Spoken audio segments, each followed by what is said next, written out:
Go. Okay, well, welcome everybody. I'm Michelle Baldwin. I am a senior advisor in transformation team at Community Foundations of Canada. We provide some backbone to the Transition Innovation Group, but it's your group, and really there's all sorts of people on this call who make things happen to bring this to life, and that includes those who are going to be facilitating. So big thanks to everybody who's done that in the past, to Youthful Cities for today, and for anybody who wants to be engaged in this way going forward. There's an invitation for that, most definitely. So I'm calling in today after being away for 3 weeks. I'm back on the land of the Anishinaabe, Haudenosaunee, Lenape peoples, which is now called London, Ontario.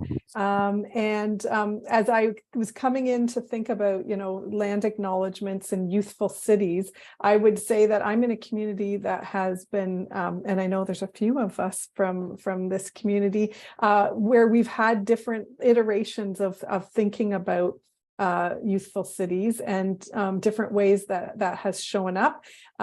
Aditi, who's on her second day with us at Community Foundations of Canada, and also works with Luis on the call at Pillar Nonprofit Network, has been doing some amazing youth engagement work.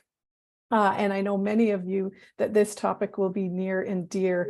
And so, within Indigenous teachings that I have come to understand, just really valuing all the generations. And as we think about that 7-generation thinking, how are we building for now, but how are we building into the future?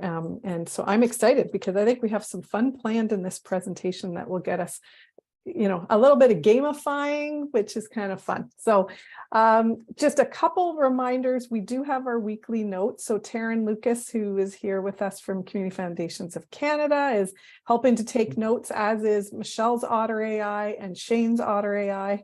And so if you don't know what that is, it's a great note-taking tool. We do have a National Observer series that is still running. And so if anybody is interested in penning an article, they're usually about 800 words to share something that you're working on. Not so much just it's not about your organization, but it's more like a big idea or something, a way that you want to express societal transition and perspectives on that. So I've put a link in the chat so that you can check that out.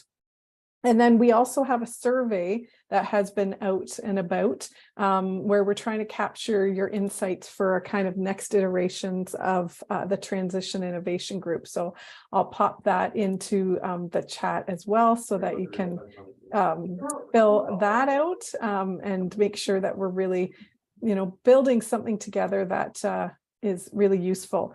And I was at a recent engagement where we were talking a lot about these peer input sessions and how do we come to those in a way that is, affirming, of course, if there's parts that are resonating, but also just knowing the team at Youthful Cities, also looking for some genuine feedback and critical discussion and discourse. And so just an invitation as you're listening today to show up wearing a hat that brings all of that to the conversation, and we'll have some fun together. And then maybe just an invitation that if you're wanting to host at all, then there's an opportunity to do that. And in fact, Taryn is lined up for May 31st, so thank you for that. And I'm just pausing for a moment. Taryn, is there anything in my updates that I might have missed? I'm listening, and it sounds like I think we're good to go. I think okay. Robert can get the session going now. Okay, well, I'm going to have people I'm going to try something. When I've done this in the past, people share a lot. I'm going to ask you just to say your name and your organization. And if you go past that, I'm going to try to gently nudge you or really directly nudge you in the spirit of critical discourse. So let's get started. I'm going to have Nishan, you're going to model this. Gosh, no pressure.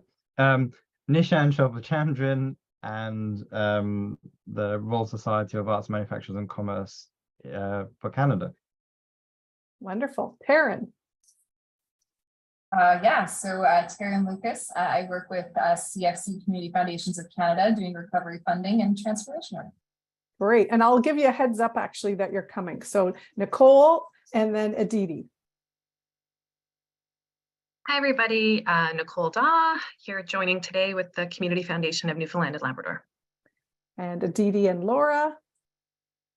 Hi, everyone. My name's Aditi. I'm on the CFC team as a transformational analyst, and I'm still doing some work at Pillar as a youth engagement coordinator. Laura and then Jenna. Hi, everyone. Laura Schnur, Climate Transitions Program at Tamarack Institute. Jenna and then Preeti. I'm Jenna, props for pronouncing it right, and I'm with Youthful Cities. Preeti and then Alex. Thank you, Shazia, Preeti, and also Youthful Cities. Great. Alex and then Luis. Hi, Alex Ryan, Syntheticus. Great. Luis and then Kazito. Hi, Alex. Nice to see you. I'm Louise from Social Innovation Exchange in London, and I am the Global Innovation Partner of Youthful Cities. Oh, news for me. And then I'll go to the other Alex and the other Luis. All right. So my name is Kizito Musabimana, and I'm with the Rwandan Canadian Healing Center here in Toronto. Great. Alex and then Luis. Alex Twicht, Sustainable Impact Foundation. I'll have to keep track on, we have similar names. Luis and then Lynn. The tricky one, eh? Hey, Luis Patricio, SDG Cities co-lead at Pillar Nonprofit Network. Lynn and then Vibor. Hi, Lynn Ferguson, glad to be here. I'm a free agent. Oh, awesome. Vibor and then Raj. Hi, Vibor here. I'm with Youthful Cities. And then Raj and then Emmanuel. Hi, Raj, also from Youthful Cities. Emmanuel and Thomas. Hi, Emmanuel Mellis for the Network for the Advancement of Black Communities in Treaty 13 Toronto. Thomas and then Inda. Thomas, champion for newtomorrow.ca. Inda and then Mariana. Hi, everyone. I'm Inda, Transformation Storytelling Fellow with Community Foundations of Canada. Mariana and then Njoki. Hi, Mariana from the Center for Social Enterprise at Memorial University of Newfoundland. Great. And Njoki and then a 902 number. Oh, hi, everyone. This is Njoki. I am a Transformation Storytelling Fellow with Community Foundations of Canada. Hi, Vibor. Okay, bye. And our 902. 902 is, yeah, thank you. It's Danny Graham. This is my first call for this. I'm with Engage Nova Scotia, and I'm traveling today, so I have to join by phone. Hopefully I can get the richness of the conversation as a result. Okay. Thank you. Thanks, Danny. And we do, just for those who are new, welcome, welcome. Love to have people who've been here before and new people. We will send out the notes. So you'll have a copy of the recording, the presentation, and written notes. So you'll be able to catch up, no problem. And glad that you're here. Okay, did I miss anybody? No? Okay, beautiful. Well, let's get started. I see we have a team from Youthful Cities, but I'm going to pass it over to Robert, who's been my contact to connect for today, and let you do an introduction into what we're going to be doing together. Great. Well, I think most people are here because they saw the note about chocolate, but if you're not here about the chocolate, there's all kinds of other things that we're gonna do today. We wanted to do an introduction on Youthful Cities. It's our 10th year at Youthful Cities, so always a good time to reflect back and also project forward. So I'll tell you a little bit about that. And we do like to have fun at Youthful Cities, and so we have set up a little quiz for everyone. And just to motivate you more, that was in the invitation. We've got a little bit of chocolate for the winner, but not just any chocolate. We'll go into what kind of chocolate it is later on. I think we've got it scheduled for about half an hour. We'll see how the timing goes. And that leaves us a good chunk of time for kind of questions. We do like it to be interactive, so either through the chat, you can ask questions as we're going along. We either will hold those until the end, or we're going to Jenna forgot to introduce River into the group, but you can do that as there he is. So we'll do that. I might ask you some questions as we go along, and then of course we're going to have the quiz, which is definitely an interactive component. So we're going to share a presentation in a second, but I thought we'll just start on the screen here, and I'll sort of tell you a little bit of a story of Youthful Cities. And really, it all started with a really simple question, which is, where's the best city in the world for youth? So who knows? Anyone on this group want to tell me where is the best city in the world for youth? Just take off your mic and just jump in if you've got any. In the young person's mind. Good question. Young person's mind, yeah. What else? Nairobi, good answer. Tough. It's a tough question. Go ahead. Who else has an answer? Somewhere in Europe. Somewhere in Europe, yeah. I heard in the Netherlands we have the happiest kids in the world, something like that. Might be in the Netherlands. Well, yeah, Montreal. Someone's got to vote for Montreal. But I mean, and it's actually, it is a hard question. First of all, we have to define what we mean by a city. And that's always challenging as we deal with that all the time at Youthful Cities. The second one is we need to figure out what we're measuring. And I think someone mentioned this, in the minds of youth. So back in 2013, we went to an international youth conference international urban conference put on by the UN. And we went to the youth side of that, and we basically surveyed youth from around the world about what the topics are that they think are really important in cities. So that started our process of understanding. But then there's this question about youth. So when I said the word, what's the best city in the world for youth, what did you think of? Who are youth? Like, how do you define youth? Joy. Age. Yeah, Nishan's got age. What age? 16 to 21. Thanks, Alex. Anyone else? There's actually no definition for the word youth. Real, true age definition for the word youth. In parts of Africa, someone mentioned Nairobi earlier, sometimes youth is up to 40 years old. In England, where Nishan's accent came from at one point in time, when you say youth there, they actually mean 11 to 18-year-olds. So it's a very, very different definition. But more importantly, and I've been working with young people for almost 30 years now, is there's a perception, there's baggage with that word. If you are under 30, kind of put your hand up if you put youth on your resume. Is that something that you think will get you a job? And the answer is generally no. And when we've looked at studies in the media, what we find is that the word youth is almost about, I think one study I saw of the US, 90% of the time that word is used in the media, it's connected with negative. Thank you, Manuel. Yes, incarcerated youth. We've got youth violence, youth gangs, youth unemployment, entitled youth. You can keep on going and going and going. And that perception is one of the reasons we didn't, I guess, call ourselves youth in cities, is we felt that actually would actually hold us back. But there is this amazing thing that happens when you add 3 letters to the end of the word youth, which is when you say youthful. And youthful is, as I'm looking at Alex, most people smile. And what it turns out, even though it just means attributes of youth, as we started to learn 10 years ago, there's a lot of positivity in that word, that it probably means the positive attributes of youth. The question is, what are those attributes? So again, back to Emmanuel's idea around how to define cities, we went right to youth and said, okay, help us figure out the adjectives to describe youthfulness. And I'm going to share my screen and we're going to jump into the presentation.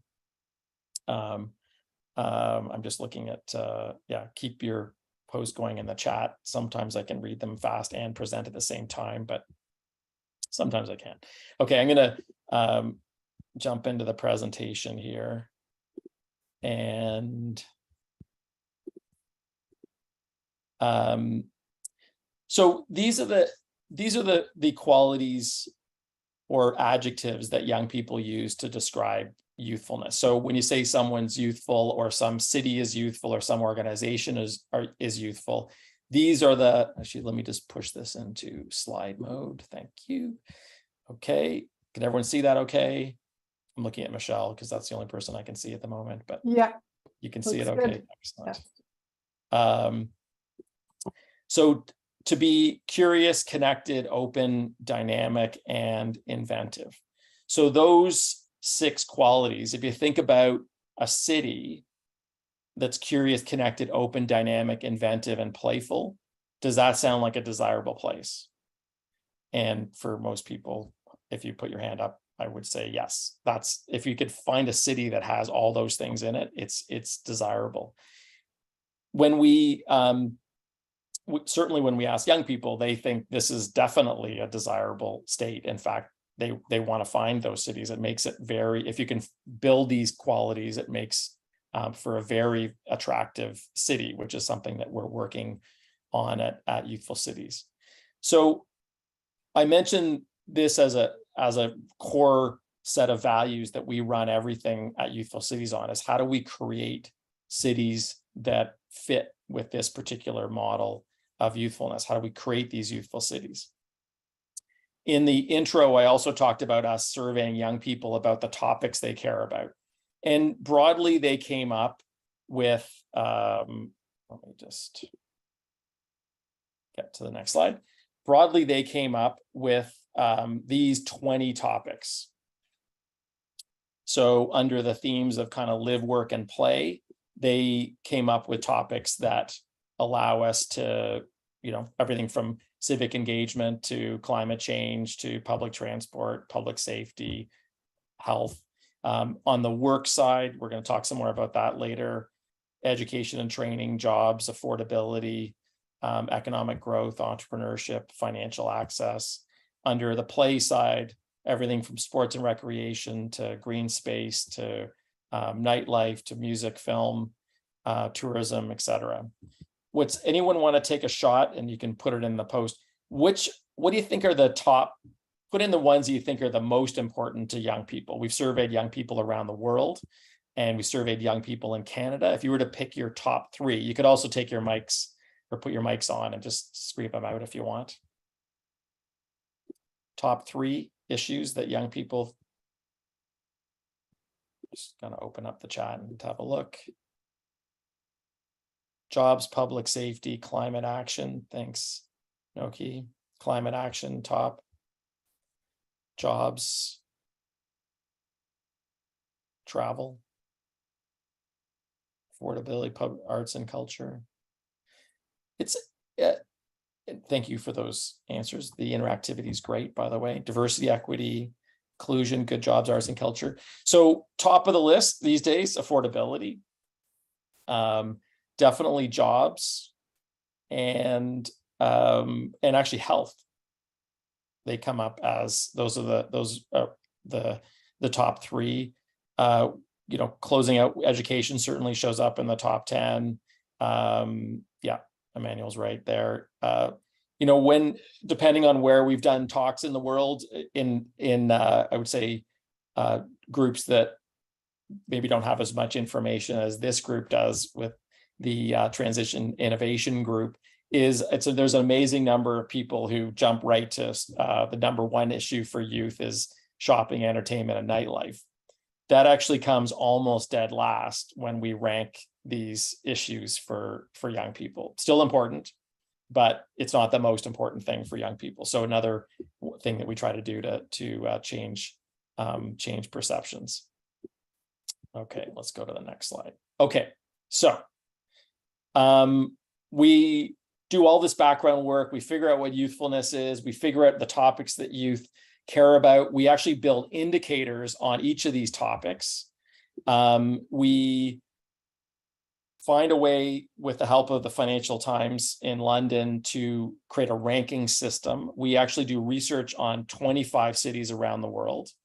And then in November 2013, does anyone know, anyone want to talk about any cities and mayors during 2013? Anyone remember any of the mayors in Canada during 2013? Just scream them out or post them in the chat. Yes, Alex has it. Okay, so keep that in mind. Yeah. Anyone know who this is on the screen? Yes, there's a couple of nods here. Okay, let's see what he has to say. On the subject of Toronto, a new annual report called the Youthful Cities Index, which compares all the world's major cities, has determined that Toronto is the world's most youthful city. They judge the cities on 4 main criteria: diversity, entertainment options, public spaces, and does your mayor smoke crack? Berlin was the second most youthful city. New York came in third, and the world's oldest city, the world's least youthful city, for the 5th year in a row, Metamucilton, Illinois. LA was the 8th most youthful city. And we may not be the most youthful city. We definitely have the most paralyzed foreheads here. Okay, so I want to ask you, on the subject of Toronto, a new annual report. Let me get to the next slide.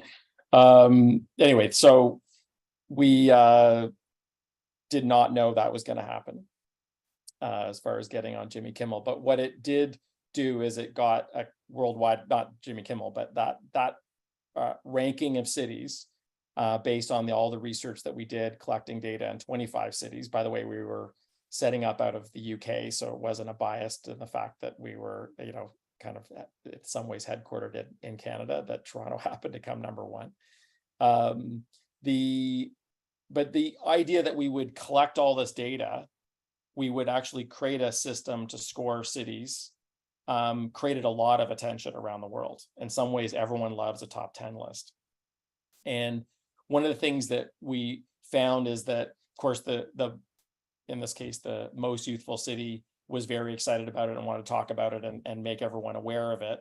And the cities that were closer to the bottom wanted to find ways that they could get to the top. So it created what we call a positive competition, where we can start to use data in a way to start inspiring change. It also, we also started doing a lot of research on where cities were at, again, 10 years ago, and we've subsequently done about 10 different indexes since then. And we really believe that cities are, in the Canadian case, but also globally, they really are the progress engines for the world, or in this case, for Canada. But we fundamentally believe that young people are the engineers of that change. So the more we can supply young people with good data, with ways of getting together and ways of creating social action and social innovation, that's really what the goal is for Youthful Cities. Here's the challenge that we had. When you think about the pandemic and you think about those youthful values, it really crushed youthfulness, not just in cities, but certainly among young people. And this sort of feels like an ongoing quiz, but what percentage of the formative years of young people in Canada do you think were inside the pandemic? Just, again, shout it out or post it in the chat. What percentage of young people's formative years were in the pandemic? And formative years, as we do the calculation, generally we look at formative years being when people start to feel a sense of independence. So usually in the mid-teen years, and then when they or their peers are starting to have their first child, for example. So it's not quite in the 70% mark, but if you look at that sort of age span, it's probably 20 to 30% of the formative years of an entire generation was stuck in the pandemic. And that means that when they're building skills, and especially these values that we have on the screen here, these are like youthful skills, right? And you build your curiosity, your connectedness, a lot of questions around remote work and and remote schooling, remote education. And did young people miss the opportunity to start building the skills around how to connect with people in person? That's a question that's certainly on the table, and we're hearing a lot about it at Youthful Cities. So really big pressure, not only on cities to become youthful and maintain their youthfulness, but definitely around young people and understanding what impact that's going to have long-term in Canada, but also around the world, because obviously the pandemic was around the world. So that's something that we're keenly aware of and interested in at Youthful Cities. The basic system change model that we use at Youthful Cities is these 4 steps. One is to find useful data. I could also say it's youthful data. Useful data is number 1. And we often talk about this idea of data-driven solutions that make cities more youthful places. So it starts with really good data, understanding what's happening in cities, making sure that data is coming from a perspective of the way that young people think. And then the next step is to tell stories. And I talked about the top 10 list. It is amazing how many people like to talk about top 10 lists. So as soon as we list the top 10 cities, or in that early case, the top 25, it generated a lot of conversation and a lot of stories. What we found, though, is just telling the stories isn't enough. What we need to do is use those stories to generate interest amongst people who want to gather. So once we can get people together, much like this transition and innovation group, bring people together with some common interests, understanding, build a sense of where the opportunities are using good quality data.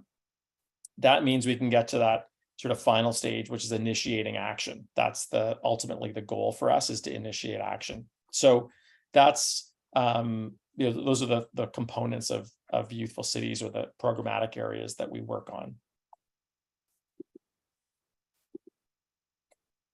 So as we're building, 10 years in now at Youthful Cities, we certainly have been building this along the way, but we've done an analysis of our programming in the first 10 years, where we've been successful, where we haven't been as successful as we wanted to. And we really feel like the approach for us going forward is to make sure that we're investing in cities more deeply. We're actually putting teams who are living in those cities. They're funded to be working full-time in those cities, and they're running our programming in each of these individual cities. So what that looks like is, for example, in every city, we're creating an open information hub as part of our sort of more global information hub. It means we're creating a media lab to tell great stories about what's happening in cities using that data and using the young people that we've got in those cities. We've been creating web apps over the last few years to really help young people use the data we've got to help them make decisions, for example. We also, in each of these cities, we want to convene youthful people. So our goal being to have 100 kind of champions in every city, spread across a number of different partners. And then finally is to fund the best ideas. I was talking with Andrea from Social Innovation Canada recently, and one of her thoughts was, we should create a fund that would fund some of these great ideas. So, something we hope to work on with them over time. And obviously talking with Louise at Social Innovation Exchange, how do we take this model and take it into the global sphere as well? So an example of one of these phases, just to give you a sense of the data that we're collecting, is we're collecting indicator data, which is quantitative. We're collecting location data, which is all geographic, opinion data, sort of quantitative opinion surveys, qualitative data through interviews and storytelling. And then we're creating ecosystem mapping of different ecosystems within cities. All of that ends up in an open data hub, which is called the Grid, and it's free and available to everybody to use. So the goal of making sure that we're creating that free flow of information. One of the observations that we've made over the years is that young people are pulled back because apparently they don't have enough experience to do a lot of things. When we supply young people with great data and information, it takes away that experience gap, because they're dealing with real hard facts, and that generally gets them further down the path combined with their passion.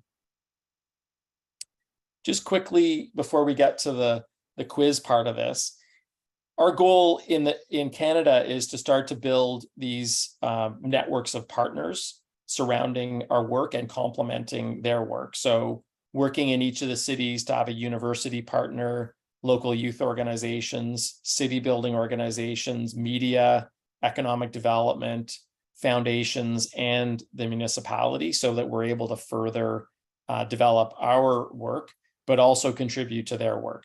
And that's an important part of the change model that we have at Youthful Cities. And no names on here, but you can probably see where some of these dots are placed. But these are the 12 cities that we've identified so far in our first phase, is to build a team in each of those cities over the next 2 to 3 years, to start to deliver the programming that we've got at a very local level, and then of course expanding. We've now worked in 30 cities across Canada, and you're going to see those in a second as well. Okay. So the quiz. Keeping an eye on the time here. Okay, well, this is the prize you're seeing on the screen. So for whoever wins this quiz, we have a batch of Youthful chocolates. So the way it works is we've got 9 questions. And by the way, the Youthful chocolates, we're going to find a chocolate shop in your community, except for Nishan, because I think that's a little too remote, but we'll figure it out with Nishan. We'll find a chocolate shop in your community, and we're going to ask them to put together a custom box of Youthful chocolates for you based on the 6 values of Youthful Cities. We've now done this little challenge in cities from Nairobi to Kumasi in Africa to Kuala Lumpur, and Melbourne in Australia to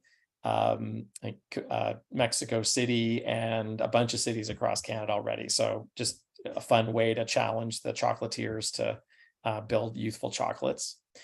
We're going to use a honor system. So you just have to basically tell us whether you've got the question right. And then we'll see at the end how many people, who's got the most points. And then we may have to have a final runoff to see who's going to win the youthful quiz. So I'm actually going to have our team do the quiz, so you get to meet them a little bit. And this is all data that we're collecting through Youthful Cities. So I hope you enjoy the quiz, and I'm going to pass it over to Raj. Amazing. Great to meet everyone. Some familiar faces I see on the screen, and some are new, so it's great to meet everyone. Raj again from Youthful Cities. I'm a project lead. A lot of this data that is making up this quiz is from a project that we're working on that's going to be launching in less than a month. So Robert will speak more about that after this quiz as well. But let's get right into the questions. So part of understanding young people and cities and how those connect together is looking at, this data from the simplest sources to the most complex sources. So the first question here is, Canada's median age in 2022 was 41. What was the median age 50 years ago in 1972? And the answers are A, 36, B, 32, C, 29, and D, 27. I see here everyone's writing in the chat. Yeah, if you write in the chat, then we know what your real answer was. So that's good. That keeps everyone honest.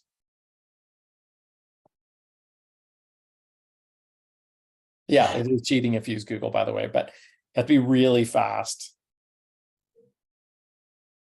Some of these aren't as easy to find on Google, so Okay, we'll go to the answer on this one using ChatGPT. That's good. Let's see how right it is then. You'll have to tell us, Alex. And the answer is? There is 27. So 50 years ago, Canada's median age was 27 years old. And now it's 41. So pretty major shift occurring across the age groups in Canada. And similarly, we can see it in policy shifts on platforms and all that. When it comes to, especially when it comes to elections, when you see a lot of policies towards the senior age group rather than young people. Yeah, massive shift. Think about, the median age is that obviously half of the population was 27 and under. So that is pretty amazing. Okay, next question. All right. So kind of similar question, but a little more percentage aspect. So in 1972, over 1 in every 4 Canadians were between the ages of 15 and 29 years old.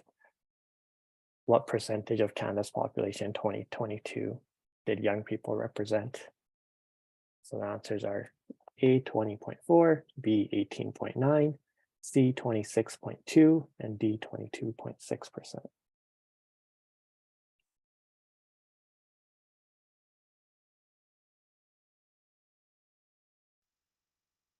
Lots of numbers coming in. This is good. It's good to have a distribution of answers. So we'll see how many points everyone's got. Okay, and the answer is, you have to go quick on this so we get to the conversation part. The answer is 18.9%. So B, as you can see in this graph quickly, is that overall the youth population has grown, but it hasn't grown to the same extent as other age groups within Canada. So it actually makes up, young people make up a less percentage of Canada's population now. Less than 1 in 5 Canadians are young people, compared to 1972 when it was more than 1 in 4. So definitely a shift is occurring. What's amazing about this as we were researching it is look at that top right corner, which is the 2022 15 to 19-year-olds. 50 years ago, there were more 15 and 19-year-olds in Canada than there are today, which is really an amazing stat for me, to see what is, what's happening within the demographics of Canada when I'm thinking about the universities, and the fact that they're still packed and we can't get them, young people, into residences and everything else. It really is amazing to me that we have a lower population. Obviously, it increases later on. It also says that the immigration's probably not coming in young enough, that we need to get more immigration in that younger group to supplement that. But as a society, less than 20% of youth could be a really challenging thing for us in the future as far as contributing to an aging population. Thanks, Emmanuel. Okay, next question. Just a little note on ChatGPT. If you actually ask it for the source, it actually sometimes does provide you where the source data came from. Question 3, 66% of Canadians live in these 30 cities. So the 30 cities are the dots that you see on the screen here. So there's a few cities from coast to coast in each province, and as well as 2 territory. What percentage of youth live in these 30 cities? As compared to 66% of Canadians living in these 30 cities. So A, 66, B, 68, C, 72, and D, 74. Okay, honor system, a few A's, B's, lots of 74s. Taryn's going for 72. And the answer is? The answer is C, 72% of Canada's youth, 15 to 29, live in these 30 cities that Robert will speak more about as we go on. Well, these are the 30 cities that we've been working on. We've got data on across Canada. I think the key thing here is that, cities tend to be younger. They tend to attract young people. That's where the young people see the opportunities. And the question is, do that also, almost because our political system is weighted towards balancing urban and rural, that means that young people have probably even less of a voice in future decisions as we would like them to have. I'm going to keep on going. Okay, next question. Which city do youth earn the highest average income? There's an amazing difference in income across the country, by the way, but which city do you think youth can actually get the highest income? We've got Inda for Yellowknife. Yeah, if you could put the letters in, that's great. Stefan is thinking Ottawa, maybe A or B. I don't know what Taryn, you got to pick one. Okay, and the answer is Ottawa. Highest income is Ottawa.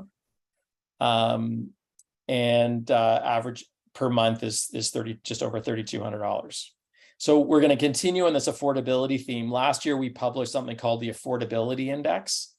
And the I see Alex is doing a ChatGPT analysis of everything. Excellent. The 30 cities we do aren't now, let's see, the biggest 30 cities, but that should still be higher, but we'll have to keep looking at the data and ChatGPT at the same time. So what we did a year ago is we launched something called the Affordability Index, and that index looked at income and costs and then calculated a monthly surplus or deficit in every city across, or 30 cities across Canada. So the next question is, which city had the lowest overall cost of living? There's your four options. I'm going to start speeding up our survey here. Moncton. One of those be Laval.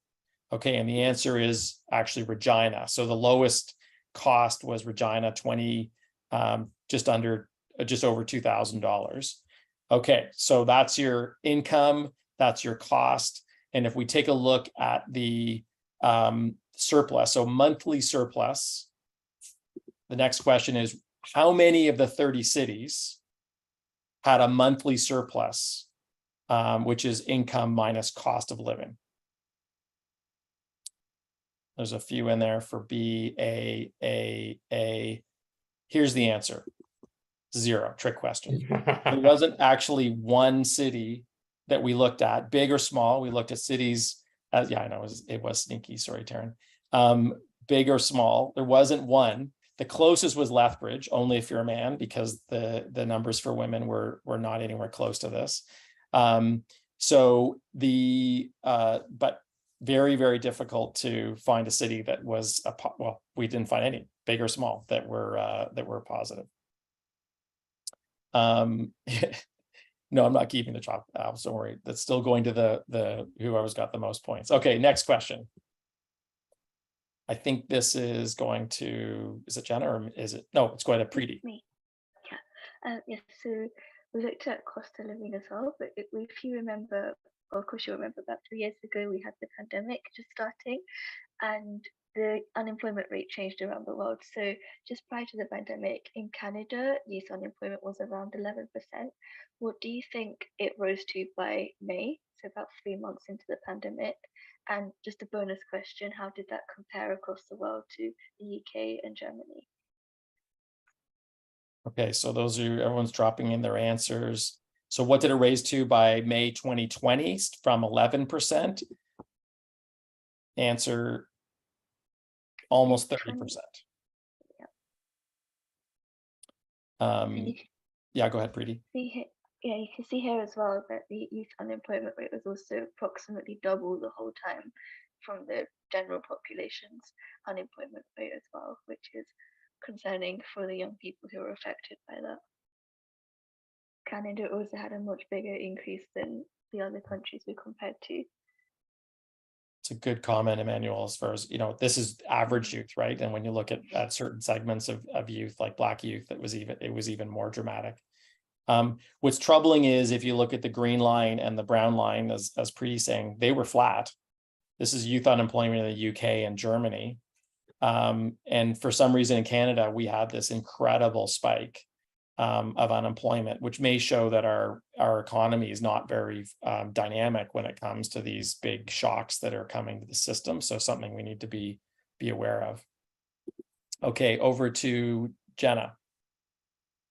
Hey everyone, I didn't get a full opportunity to introduce myself before, so I'll just say I'm the technical lead at Youthful Cities. I work with with our open data platform. So if we're going a bit quick with the quiz, anything about affordability is on our open data portal, the grid. So you can check that out later. And May 30th, a lot of this additional data is going to be available there as well. So just a little plug in there for that. So question 8, Canada's unemployment rate for 25 plus in March 2023 was 4.3%. What was the youth unemployment rate? So there's your range. Thanks for putting your guesses in. We've got everything from 3.7 to 9.2. If you looked at the last graph, you probably would get this one. 9.2 was the unemployment rate. Jen, I'm going to do the next question quickly. Yeah. No, you go. Oh, okay. I thought you said you were going to do it. I was going to move to it. All right, this one is super interesting in our opinion. So which city had the most interprovincial migration of youth per capita over the last 5 years? Calgary, Halifax, Vancouver, or Edmonton? So which city had the most youth moving to it per capita? Lots of attention for B and C, except for the A that just showed up. And the answer is Halifax. 10,000 young people moved to Halifax in the last 5 years, which is the best. Vancouver also had a lot. So we're seeing young people move to both coasts, and moving out of the center is what we're starting to see in Canada. Okay, so calculate. I'm going to take you through the last part because I do want to save some time for questions. Last part of this presentation. I'd like you to quickly, as you're hearing my voice, calculate how many you've got. And then if we've got a tie, we'll have to figure out how to break the tie, or we'll just get to send everyone chocolate. So remember, honor system. Okay, so just coming up next for Youthful Cities, we've been fortunate enough to receive a federal government ESDC grant, Skills for Success. So we're going to be looking into the skills gap that was created by the pandemic. So that's going to be a huge project for us over the next couple of years. So if you're interested in anything around skills, please get in touch with us on that. That will set us up in those 4 cities, Toronto, Montreal, Calgary, and Vancouver, with staff and offices and everything else, which is fantastic. So again, if you're connected to those 4 cities, there's likely going to be some more cities at. Secondly, and Raj is going to put this plug in to the chat, we're going to be launching the best city for youth to work in Canada. It's our every 2-year index is going to be coming out May 30th. And you can sign up to be part of the briefing session for that on Eventbrite. So we're going to be doing a briefing just after May 30th. And then we also have a summit coming up in the fall, which is all about making cities better places for young people to work. And Preeti mentioned she's working on international programming. We've also set up a goal for the next decade to be in 100 cities around the world with the same model of collecting data, telling stories, bringing young people, youthful people together, and creating social action and innovation, which we're happy to be partnered with Social Innovation Exchange to do that. And then finally, just want to talk about the kind of city that we want to create in the future, which is one that's vibrant, has a vibrant workforce that's actually boosting prosperity for everyone. When you think about the number of young people and the decline of that in Canada, we need to have more young people in the workforce to boost that prosperity for everyone. We want to create cities that are open to new ideas and people, and enabling that social, economic, and climate action that we all need. Cities that are adaptable enough to innovate for challenges of the future, filled with enthusiasm and happiness, enjoying themselves in cities. Cities are so attractive that they are keeping and developing young people and youthful people, regardless of age. And where youth are an integral part of the city fabric. So that's a youthful city. I'm gonna stop sharing to see everyone on the screen for a second. And hopefully everyone dropped in. Yeah, hopefully everyone dropped. Well, what's everyone want to give us your scores as a start? Well, I want to make sure we've got time for questions.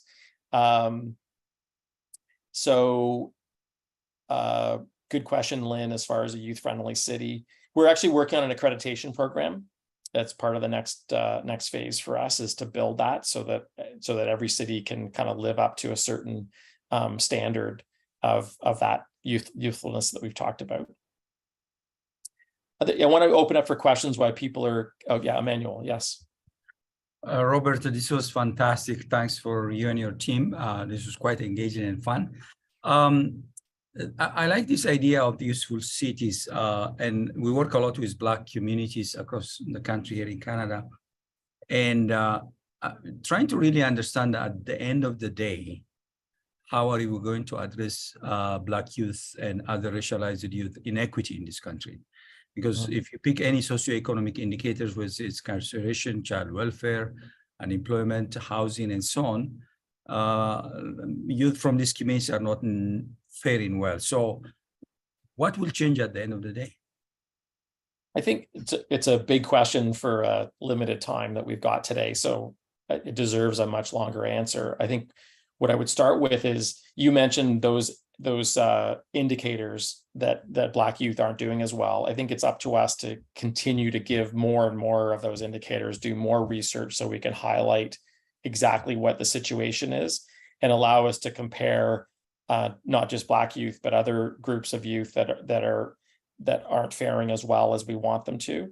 So the second one is to make sure, and part of the skills work that we're going to be doing is actually, we're looking at probably 60 to 75% of young people working on those projects are going to be youth who are coming from BIPOC communities. So that allows us to get them involved in creating solutions. So I think it's not just about the data, it's about data-driven solutions with those groups in mind.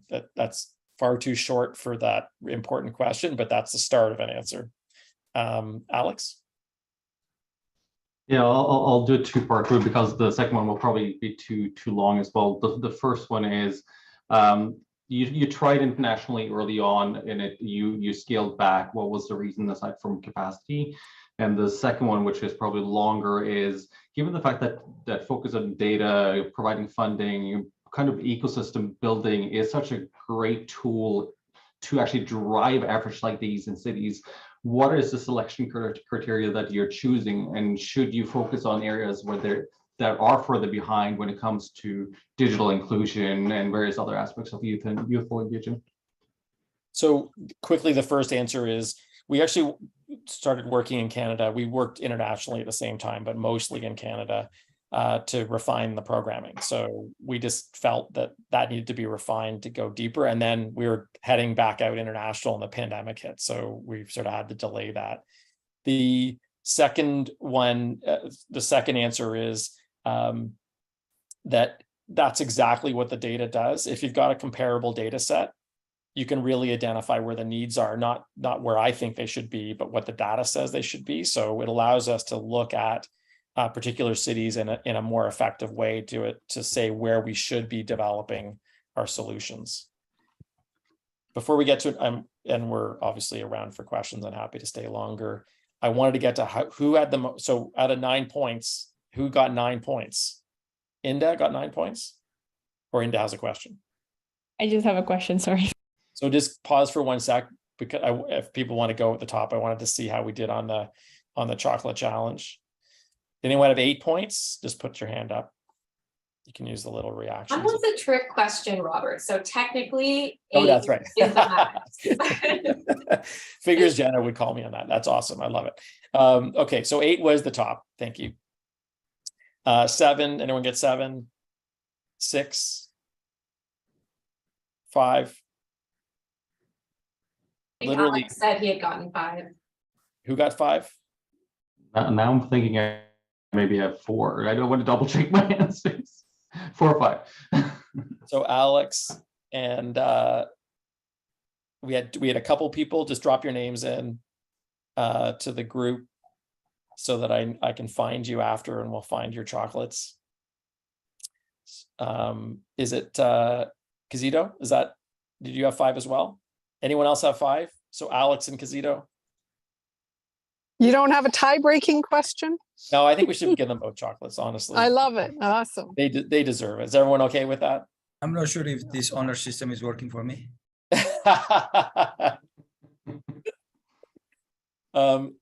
We'll share the chocolate. I can see Michelle's literally in a getaway car because she didn't. No, I'm okay until I get to where I am. So don't even worry. I knew I was going to have to transition between appointments, but we definitely have time for questions. If you were in the UK, we'd be questioning how you're driving and on it.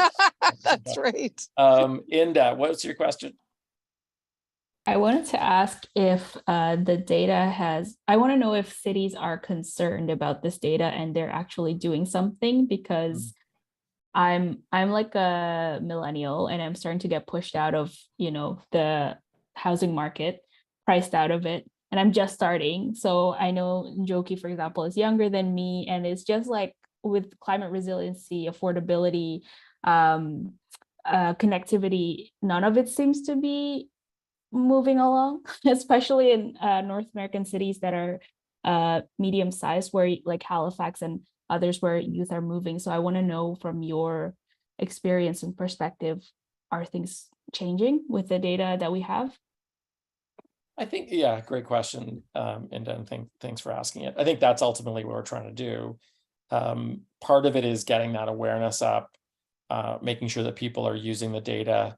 So what I can say is that affordability index that we launched a year ago, it was in the media for approximately 5 months. People kept coming back to the story, telling the story, reinforcing. Lots of people say they can't afford anything in cities, but when you have the real numbers to back that up, it tends to move policy a little further. We had a piece in the Financial Post in, I think it was September. Jagmeet Singh, the leader of the opposition, brought that up and directed it right towards the Liberals during their policy convention on affordability, and said, here's the facts, like what's the government policy going to be. So whether that created the policy change we need nationally is sort of up for discussion, but at least we're starting to get that momentum going. And our hope with this next index coming up on better places to work is to keep that conversation going. Ultimately, you need ideas, and those ideas need to be invested in, and we need to implement them. So that's part of the model.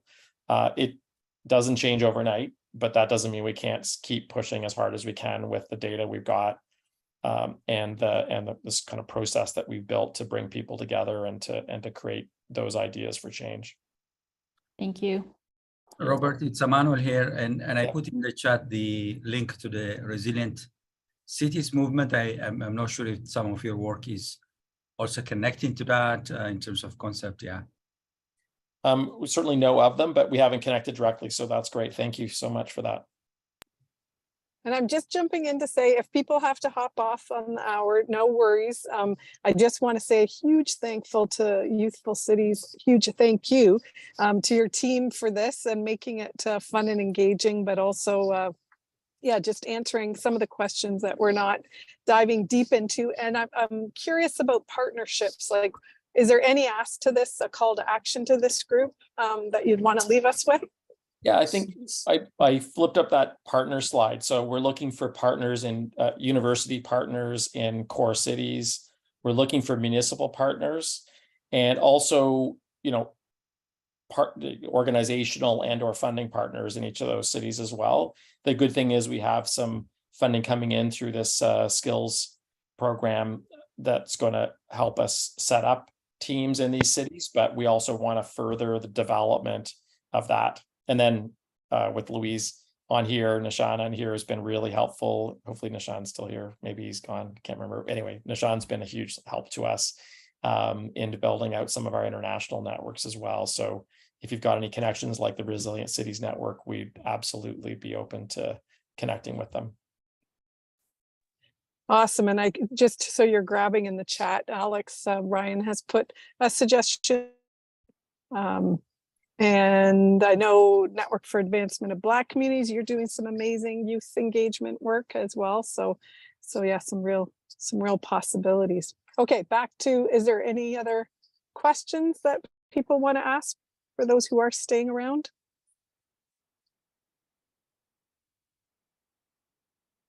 And I assume, yeah, actually, thanks, Laura. We do a lot of work with Tamarack. In fact, we're going to be collaborating with Tamarack Institute on the skills development. We've been working with the Communities Building Youth Futures program for the last couple of years, which has been a great experience for us. It also allowed us to get into smaller communities and test out some of the thinking between big cities and small cities. So that's been a huge part of our past, and actually will be an even bigger part of our future as we collaborate on the skills gap research and innovation project. But so thank you for jumping in on that. Yeah. Cool. I see. That's awesome, Laura. I've been in that situation myself. Kazito, I think you have your hand up. Yeah, go ahead, Kazito. Yes, and I was just asking, and this is incredible. I actually learned a lot about Canada just in this 1 hour. Curious, is it possible for us to access the data, especially around the most recent ones that you've collected? Because I think that is very useful for us, for non-for-profits, to depending on whatever we're working on. It's really good to have this background. Definitely, Kazito. You can get it on the grid, which is the kind of raw data set, and it also allows you to visualize the data. And I think the link is somewhere in there. Maybe we can just repost the link to the grid. The second one is with Michelle's help, we'll send you the presentation and people can have a look through that, and we'll put the links in there as well. Yeah, and we can always yeah, we can always in the document, people can ask any other questions or make suggestions. And yeah, very cool. 100 cities around the world over the next decade. 100 useful cities. Okay, so cool. We're heading that direction. So thanks a ton, Michelle, for all that you're doing on this in this group, and for inviting us to present and opening up opportunities for us to write, etc. And huge thanks to the Youthful Cities team as well. They have been working really hard on this new index over the last 6 months. So we're excited to have that go out in the next few weeks. And hope you enjoyed the quiz, just to do something a little different on your afternoon on a Wednesday. Love it. You've set a bar with this chocolate, so we'll have to hear how Alex and I think it's Kazito, both of you get chocolate, so congrats. Yeah. So now we just got to figure out if, I think Alex had to go, but we'll get the email, and Kazito figure out which city you're in, and then we'll organize your chocolate delivery. Awesome. You're going to share chocolates with me. Maybe we can pick the best city for chocolates in the world and just pretend that's where you live. Yeah, no, it could work. It could work. I will see how much I get, Emmanuel. I'm very greedy when it comes to chocolate. Okay. Robert, I was not going to embarrass you, but first of all, I like your glasses. Thanks. And as I said in the chat, we're fan of young folks, and we challenge my generation, including myself, to work differently with our young leaders. We launched last year a soft launch, a Center of Excellence for Black Youth Economic Empowerment. So we'll have to connect, but also years ago, we graduated 150 young leaders from various racialized communities here in Toronto under the Creative Institute of Toronto Young Leaders. And we are relaunching that as a national institute in Canada. So I'd love to talk to you about that. Great. Yeah, we'd love to as well. So thank you very much, Emmanuel. Okay, well, thank you everyone for sticking around a little later too. Thank you. And the Michelle, does the chat get captured in the notes? I guess sometimes like we pull but Taryn left, so I'll send you the meeting text. I'll send you the notes, or you can grab it right now too, actually, if somebody. I just wanted to get that Resilient Cities network. Yeah. So I got that. Okay, awesome. You got it? Okay. Yeah, perfect. Okay, Okay. thanks everyone. Have a beautiful day. Thanks everyone. Thank you. Bye.